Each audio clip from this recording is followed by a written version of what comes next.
On my story this week, we bring you the story of engineer Sam Otenaike, who despite the hurdles he went through in life, made it to where he is now.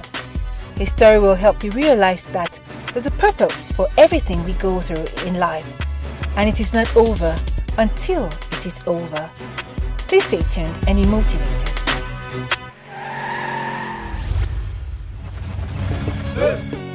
Alongside Timmy.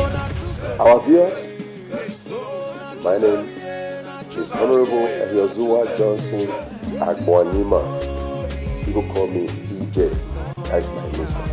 Representing the good people of Engr, over Africa constituency, the habit of the nation.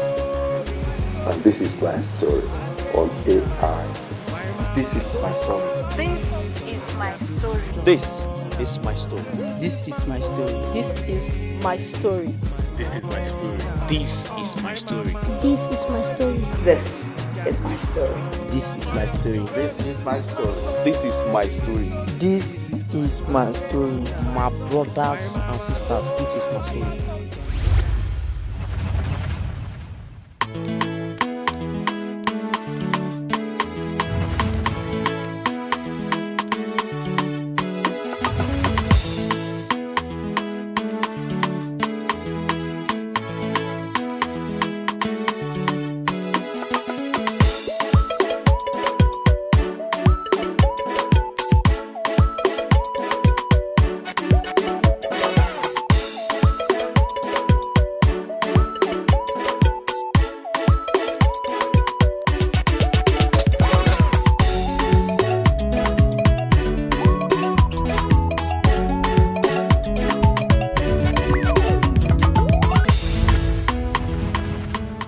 My name is Sam Abayomi Otenaike. I'm from a town known as Ijebu in Ogun State, Nigeria.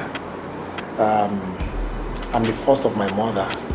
My father had 2 wives, and I was born in Lagos, actually in a church, because my mother waited for about 9 years before I came forth.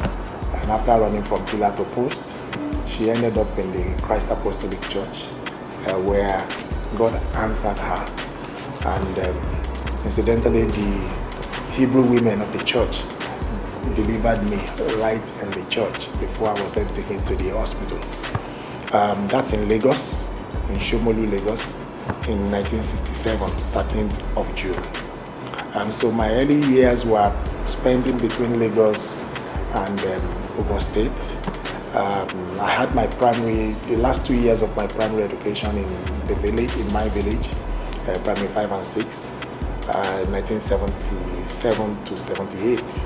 And then after that, I went to Federal Government College, Ogbomoso, for my O-levels. And I had a brief stint at Federal Government College in Janikin, Lagos for my A-levels. And after 1 year of my lower sixth form, I gained admission to the University of Lagos to read electrical engineering in 1984. I graduated in 1989 and entered the reality of the real world. And since then, about that time, I met with Christ after my youth service, and I worked in quite a few places until I ended up here in Abuja in 1993, November 2nd precisely. So I've been in this city for about 24 years, practicing engineering as a consulting engineer, and also serving the Lord in this vineyard as a pastor. My father used to work with the Western States, so we're moving from place to place. And I think the very last before we relocated to Ogun State for a while was in the Western State Agri Investment Corporation in a place called Araromi Obu. I think it's in Ijebu Waterside. So that was the last station I think he worked before we relocated back home to Ogun State, where I spent 2 years. And then from there I went to secondary school. So that bit was a bit tough, moving from place to place.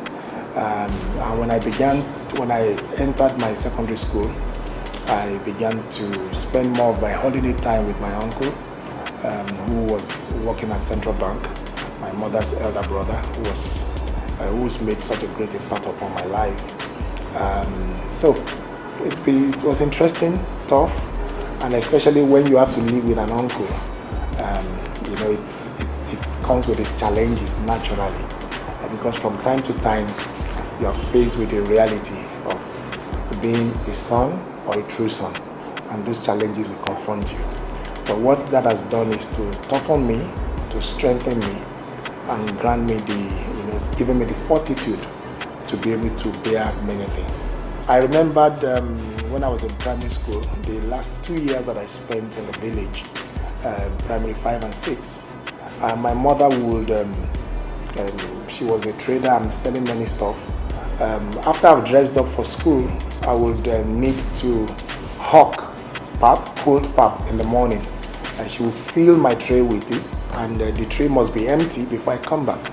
So it was a duty I had to do, and initially it was tough, but I began to see it as part of my duty, my contribution to our family life, and I began to do it with joy. I will ensure that, and each time I ensured, and somehow the trays got emptied before I came back on time to go to school. So I wouldn't say there's anything unusual about it. I think it only strengthened me and made me to appreciate more what life is all about. I went to Federal Government College. I made quite a number of friends from all over the country in the Unity colleges of those days. I hope that is still what it is now, I'm not sure. So it was quite interesting, and I had great fun in secondary school. And after leaving secondary school, I couldn't gain admission directly. I went to Federal Government College in Otenaike for my lower sixth form, and I gained admission to the University of Lagos. It was such a great time, because as a young man that was just about 17 years old in the university, with your friends and other children, it was fun. I wasn't too serious in the university, of course, because I was very young, did all the things that boys do and that adolescents of our age did. It was only after the second year I realized that, hey, time is going and you only have 3 more years as an engineering student. And I began to tighten my belt. And after I left the university, I did all I could. I didn't quite, like I told you, my first 2 years was somehow. After I left the university, I met with Christ, and my focus changed, my orientation changed, my mindset changed, and I began to see life from a very, very, very different perspective. And it wasn't coincidence, because just at the point when reality of life was about to begin to dawn, that's when I met Christ. So it really began to redefine my values about life, and I thank God for that, because it really helped me to start on a very good footing. And between then and now, I'll tell you, it's been very tough and rough, but God has been there all the way. My motivations were simple. The motivations were the fact that I knew there was hope. I had hope for a better tomorrow. I knew that life is all about process, and that without process, there can't be any meaningful progress. Contrast it to when I was in the university. When I was in the university, I didn't know God, I didn't know Christ, and my focus was different. As a matter of fact, when I was in the university, one of the things I said to myself, if I didn't become a millionaire, I wasn't going to get married. Because I felt, what's life all about if you can't have money to sustain your home or your wife or your family? So I wasn't going to get married until I became a millionaire, and I was working at it by hook, by crook, by whatever it was going to take.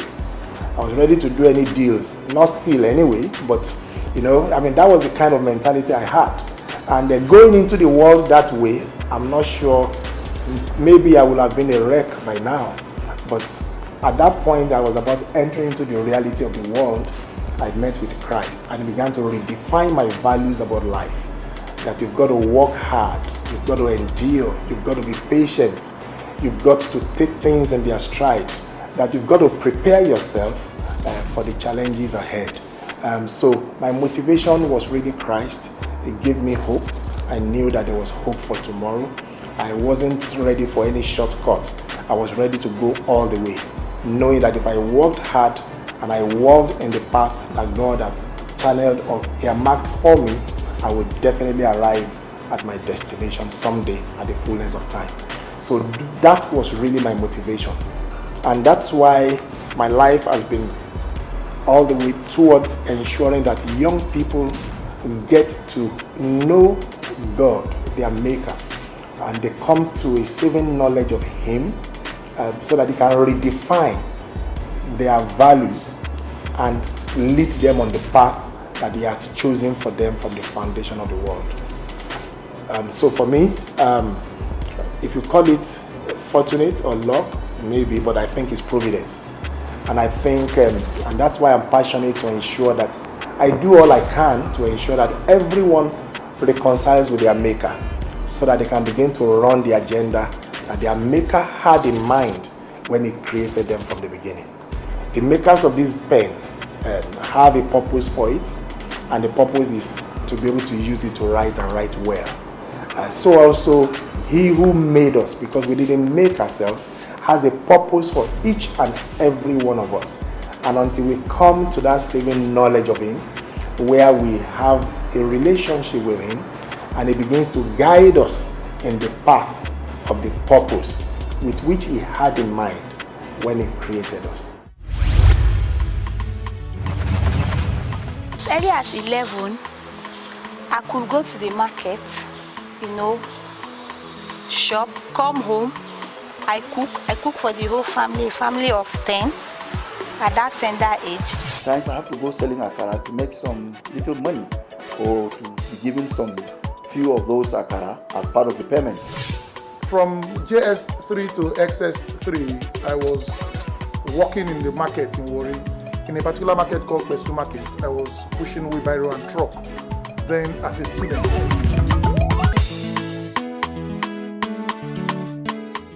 Well, do I think difficult childhood can hinder anyone from achieving their goals in life?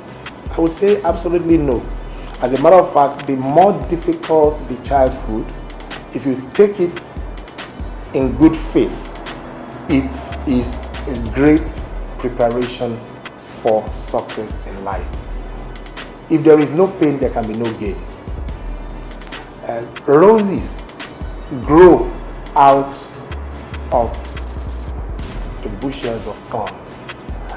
So it's those things that will condition you and prepare you for success in the days to come. So it's quite important. So I feel that if you have difficult upbringing, if you have the right attitude to those challenges, to those troubles, they will actually go a long way in preparing you for success in the future. As a matter of fact, life always, what amazes me these days is people want to go through life without challenges, without pains, without trouble. And I wonder, many of us are parents, and those who are parents, you send your children to school. I'm not sure your child will be promoted to a next class without undergoing examination. Every child that is going to school must go through an examination time to be tested and see whether he or she has learned the lessons in that stage and is now qualified after a pass to go into the next stage. And that's exactly what life is. Life is a school, and every challenges that you face, there are tests, there are exams to prove you whether you have learned anything out of that stage of your life. And life sets those examinations for us, and when we pass them, we are promoted to the next class in the things of the Spirit. So as a matter of fact, I will submit to you that challenges are great things. They are good. They are very important to help us to grow and to ensure that we have learned the lessons we ought to learn part-time so that we can be qualified for the next level. I have no regrets for how my teens were or how my life, the adolescent part of my life was spent. I think I had fun. It was good. The people I had met, the challenges I had to go through, the friends I made. Many of them we still hang out today. And I think it was good. It was a great time that has helped in preparing me even for the stage or the life that I'm living now. While living in the city of Abuja, we acquired a parcel of land in Kubwa, a suburb of Abuja city. And we began to develop the property and put 2 flats or a 3-bedroom bungalow on it. And when I retired from my former company in 2004, we decided to at least cut down the expenses on rent and renting a new office, renting a new home. I said, let's finish our own home and move in there, which we did in 2004. But relocating from the city where we have lived since we got married to Kubwa, the suburb, the first shock we got was having to commute from Kubwa down to the city. And we discovered that so much money was being spent on it. And it was so depressing to think that if we had rented out that property and just added a little, we would have gotten ourselves a more comfortable house in the city. But because the expenses we were running was so high, the bills were high, the toil on the human body, having to drive back and forth all the time. The children were in school in here, my wife, I bring them in the morning, my wife comes to bring them in the afternoon, go back, comes back to our office. So it was quite difficult and challenging. And while we were thinking of all of this, the time for Rufai demolition exercise started and came to demolish a part of our house. And this was in 2005. It was a very depressing moment for us, very challenging. But believe you me, I never saw that property till today, how or what was demolished about it, because I was in the city when I was told, and I just made arrangements to relocate my family to an hotel where we were for about 2 or 3 weeks. But believe you me, knowing that all we had, including my retirement benefits, was what we put into that bungalow to get it ready for us to move in. It was enough to break any man. But you know what? We took it in our stride, and God, in His divine provisions, was able to make a way for us. And we were able to recover from the loss and move on with our lives. Well, what am I saying? Many times things happen to us, and some will break down, some could have nervous breakdown, some could go into stroke because they are thinking, how do I resolve this? But I would just like to say to you out there, it's not over until it is over. No matter how tough and challenging the challenges may be or the problems may be, learn to trust God and have faith in Him, and He will make a way for you.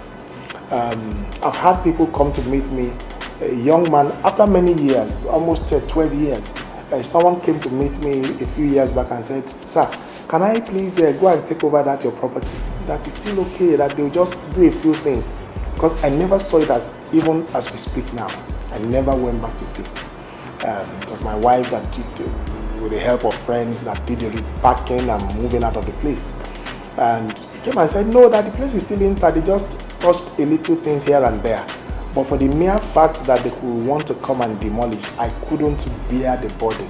I couldn't even bear to face the fact that all we had was what we put into this home to make it habitable and comfortable for us. So with that, I couldn't bear it, to even see the sight of it. But God used that situation to turn around our mentality completely. And I advise young people today, stretch your faith. You can live in the city. Because the pressure we put ourselves many times in trying to look for a cheap or cheaper accommodation, living in the suburb and having to commute. Many times when you sit down and run the numbers, you will discover that you are better off getting a place that is near where you work, or that will be comfortable for you and your family.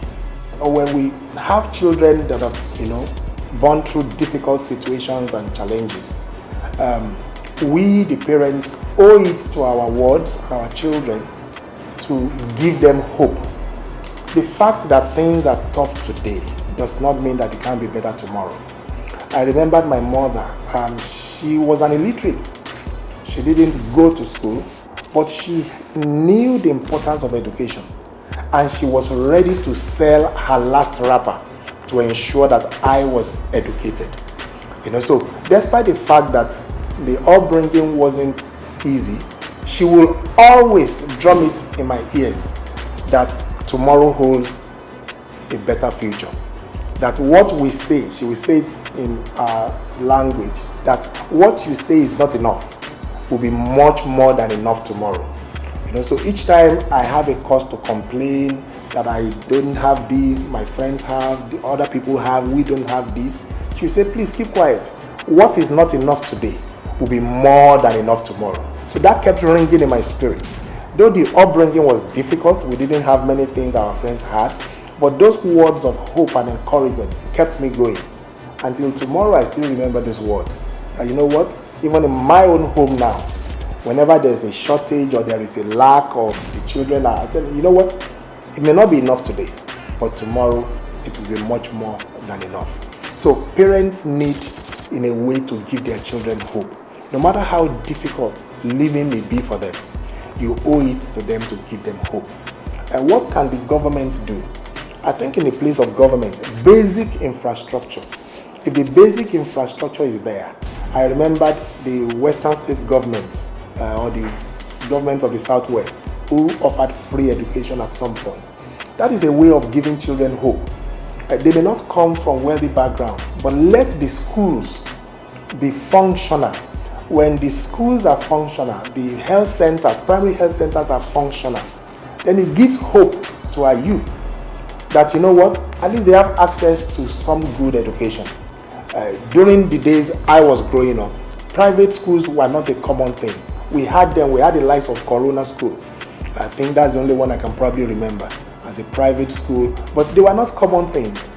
In the same school, you have children of ministers, children of governors, in the same class with yourself. So education is one thing that can give hope. And I think government can do well in ensuring that the basic education is made available for all children from all walks of life. When that happens, they will have been given hope even to those who may have had difficult upbringing. And of course, the society, hope, faith-based organizations, they also have a major role to play to teach children that life is not about shortcuts. Things take time. We must, because the society we are in now, everybody wants to become a millionaire overnight. And even the faith-based organizations are encouraging it. But we must teach our people, there's nothing like 24-hour miracle. We must let the people know that things take time. There's a time for everything. There is a time for everything. So we must learn, and we must teach our people to endure pain, to be patient, so that they can grow in maturity into success. Many lives have been destroyed because they are not matured enough to handle the little success that comes their way. One of the things that the society can do or encourage is in the area of our civic duties. We have an academy wherein we bring in these youth and train them bi-monthly or twice a month to ensure that they have the right values and the right mindset. One of the things we do is to teach them even the national anthem. Many of these youth of these days do not even know what our national anthem is. And those that do, they do not really know the import of it. Some may even be able to recite it, but what exactly does it mean to them? Or our pledge, I pledge to be faithful. All these things that our pledge, our national anthem, our flag, for example, they are to communicate the values and what we stand for as a nation, the dreams of our founding fathers. And in our academy, we do a bit to ensure that we make it as a foundational course even for this youth as a starting point, so that they will know what the nation stands for, the dreams of the founding fathers are, in founding our nation, and also their own role in contributing meaningfully to the society. It's good to have expectations from the government, from the society, but what about you as an individual? You also have a responsibility to give back even to the society, no matter the level you are in. And that's what can help us to develop a sane state, a safe state, and a state that is progressive, a state that will be relevant, a state that will be able to impact the other nations around us, especially being the giant of Africa.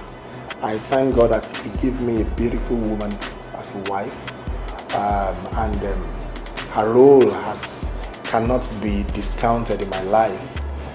She's my partner in destiny. She's been there as a great complement, as a great helper, and I'm sure God knew in His divine arithmetic that the things that I lacked, He had been able to put into her so that she can help me, complete me in many areas. I'm so grateful to God for giving her to me, and believe you me, I'm not sure that my life will have been this sweet without having such a beautiful wife who has contributed her God-given quota to my success. I think this is my story. And that's it on My Story today. For your comments and suggestions, please send a text or WhatsApp message to 0806 004 2843. Thank you for staying tuned.